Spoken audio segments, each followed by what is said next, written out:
Assalamualaikum warahmatullahi wabarakatuh. Saya Yuni Ramadona dengan NIM 7311420101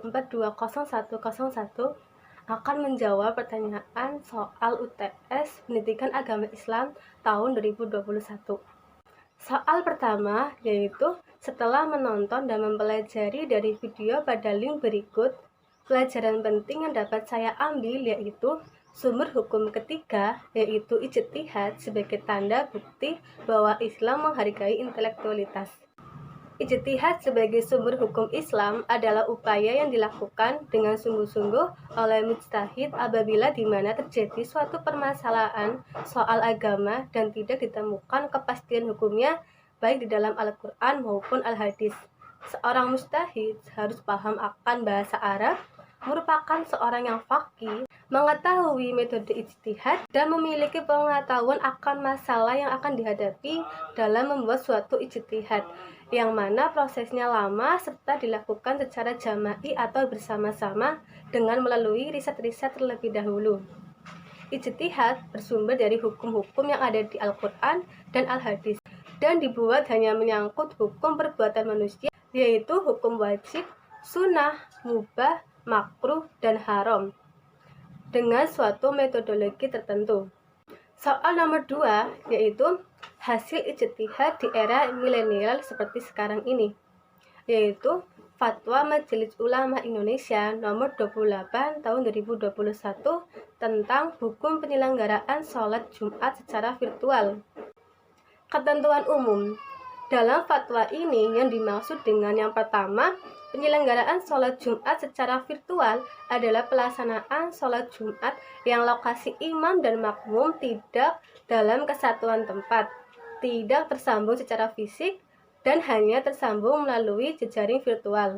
Yang kedua, penyelenggaraan sholat Jumat secara hibrid adalah pelaksanaan sholat Jumat yang imam dan makmumnya memenuhi ketentuan dalam kesatuan tempat dan tersambung secara fisik, serta diikuti oleh makmum lain yang hanya tersambung secara virtual. Ketentuan hukum. Yang pertama, penyelenggaraan sholat Jumat secara virtual sebagaimana dimaksud dalam ketentuan umum angka 1, hukumnya tidak sah. Yang kedua, penyelenggaraan sholat Jumat secara hibrid sebagaimana dimaksud dalam ketentuan umum angka 2, hukumnya A. Bagi imam dan makmum yang dalam kesatuan tempat dan tersambung secara fisik adalah sah. Yang B. Bagi makmum yang mengikuti sholat Jumat dan hanya tersambung secara virtual adalah tidak sah. Yang ketiga, dalam hal seseorang ada unsur syar'i yang tidak memungkinkan melaksanaan sholat Jumat, maka kewajiban sholat Jumat menjadi gugur dan wajib melaksanakan sholat zuhur. Hukum Islam akomodatif terhadap perkembangan masyarakat, akan tetapi ada beberapa ketentuan hukum agama yang sifat dogmatik, khususnya terkait dengan ibadah maddah. Sholat Jumat itu termasuk jenis ibadah maddah, memiliki syarat dan rukun yang harus dipenuhi. Prinsip dalam pelaksanaan ibadah yaitu mengikuti aturan.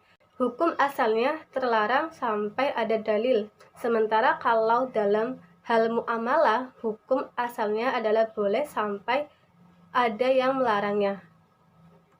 Soal nomor 3 yaitu dalam pandangan Al-Quran, nafsu diciptakan Allah dalam keadaan sempurna untuk berfungsi menampung serta mendorong manusia berbuat kebaikan dan keburukan. Oleh sebab itulah, sisi dalam manusia ini harus mendapatkan perhatian lebih besar dibandingkan sisi fisiknya. Hal ini sebagaimana firman Allah dalam surat Al-Syams ayat 7-8. Maka nafsu seorang manusia pada hakikatnya dibuat untuk mengetahui sejauh mana keimanan seorang muslim. Seorang muslim hendaknya dapat mengontrol hawa nafsu yang dimilikinya, karena semua yang diberikan oleh Allah harus digunakan untuk meningkatkan ibadahnya kepada Allah, bukan untuk melakukan urusan dunia semata. Manusia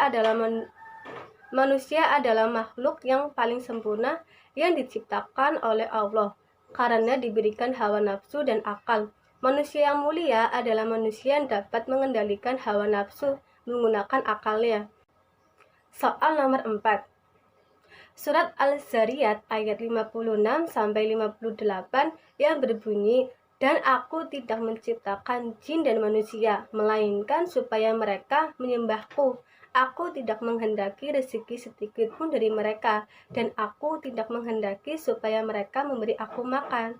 Sesungguhnya Allah, Dialah Maha Pemberi rezeki, yang mempunyai kekuatan lagi sangat kokoh." Allah tidak menciptakan makhluknya, yaitu jin dan manusia, kecuali untuk Allah tidak menciptakan makhluknya, yaitu jin dan manusia, kecuali untuk beribadah kepada Allah. Allah adalah zat yang maha kuasa lagi maha perkasa. Sebagai makhluk ciptaan Allah, tentunya kita harus mengetahui bahwa segala perkara Allah mewajibkan makhluknya untuk menyembahnya karena Allah itu adalah zat yang maha memaksa. Tidak ada seorang makhluk pun yang dapat menolaknya. Dengan menyembah Allah dan menjalankan perintah-perintahnya serta menjauhi larangannya, kita akan mendapatkan pahala di akhirat nanti.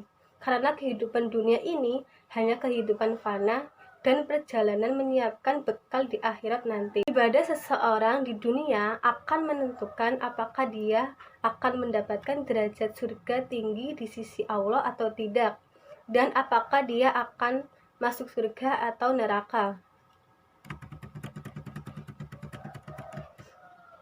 Soal nomor 5, yaitu definisi agama Islam. Islam adalah suatu agama yang ada di muka bumi dengan ajarannya yang berupaya mengimani satu Tuhan, yaitu Allah Subhanahu wa Ta'ala, melalui Nabi Muhammad SAW yang bertugas menyampaikan ajaran Allah kepada umatnya di dunia. Agama Islam adalah agama yang menjadi penyempurna agama-agama sebelumnya yang dibawakan oleh Rasul-Rasul terdahulu. Dalam Al-Quran, agama di sisi Allah hanyalah Islam. Quran Surat Ali Imran ayat 19.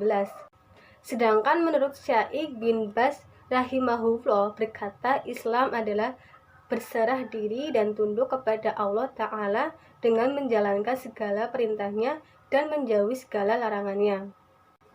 Demikian jawaban dari saya, kurang lebihnya mohon maaf. Wassalamualaikum warahmatullahi wabarakatuh.